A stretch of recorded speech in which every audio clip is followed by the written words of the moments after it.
Sino nga ba ikaw, aking itay? Di ko maipaliwanag, di na makapaghintay, ang batiin ka sa araw ng mga tatay. Salamat sa iyong pag-agapay. Ang lakas ng iyong mga bisig ay naglalarawan ng iyong pag-ibig. Hindi dahil sa dami ng iyong natalo, kundi dahil sa pagmamahal mo. Ang laki ng iyong mga braso ay nagpapakita ng iyong lakas, hindi para itaas at ipamalas, kundi ang yumakap at magsikap. Ang tigas ng iyong dibdib ay hindi larawan kung gaano ka nakakabilib, pagkat ito'y laylayan ng aming ulunan dahil alam namin na lagi kang nandyan. Ang iyong kamao ay di larawan ng iyong nakakatakot na kabagsikan, kundi ng iyong banayad na haplos, ito'y walang katulad at walang makatutuos.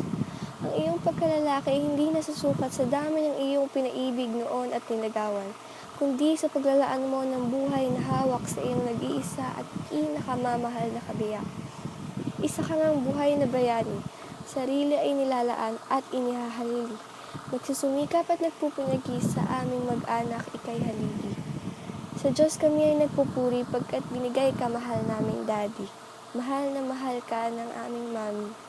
Kami nila kuya, ate at baby. Salamat sa Panginoon aming itay dahil ikaw sa amin ay binigay.